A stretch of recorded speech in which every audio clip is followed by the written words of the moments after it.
जय श्री कृष्ण राधे राधे केमन आছেন আপনারা সবাই। আশা করছি আপনারা সবাই খুব খুব খুব ভালো আছেন। আজকে আমি আপনাদের সঙ্গে শেয়ার করব আমার গোপুসোনার সকালের সেবা। আমি কিভাবে গোপুসোনাকে সকালের সেবা দিয়ে থাকি। তো প্রথমে সকালে আমি শুদ্ধ বস্ত্রে স্নান করে আমি গোপাল সোনাদের ঘুম থেকে ওঠাই। দেখো এখন আমার চুন্নু মুন্নু মিষ্টি গোপাল সোনারা ঘুমিয়ে আছে। এবার আমি ওদের ঘুম থেকে তুলবো গান করে করে, ওঠো ওঠো নন্দলাল যে দেখো হলো সকাল। তো দেখো আমার দুই সোনা উঠে পড়েছে।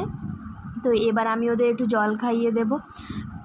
তারপরে আমি ওদের একটা কাপড়ে করে একটু ভিজে কাপড় করে ওদের মুখ মুছিয়ে দেব। তারপরে ওরা কিছুক্ষণ বসে থাকবে।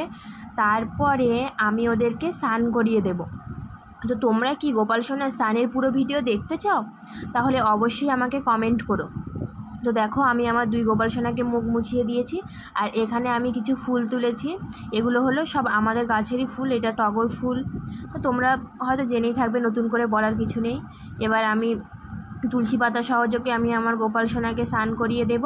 আর স্নান করতে তো আমাদের গোপাল সোনা খুব খুব ভালোবাসে।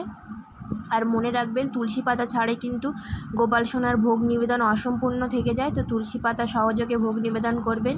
আর গোপাল সোনার চরণে সবসময় তুলসী পাতা দেবেন। আর মনে রাখবেন যে বিজোড় সংখ্যার তুলসী পাতা দেবেন না। সবসময় গোপাল সোনাদের পায়ে বা কৃষ্ণ চরণে সবসময় জোড় সংখ্যার তুলসী পাতা দিতে হয়। তো এবার আমি ভোগ নিবেদন করছি তুলসী পাতা সহযোগে। আমি ভোগ নিবেদন করে দিয়েছি। ভিডিওটা এই পর্যন্তই। যদি ভালো লাগে তাহলে রাধে রাধে অবশ্যই কমেন্ট করবে। রাধে রাধে।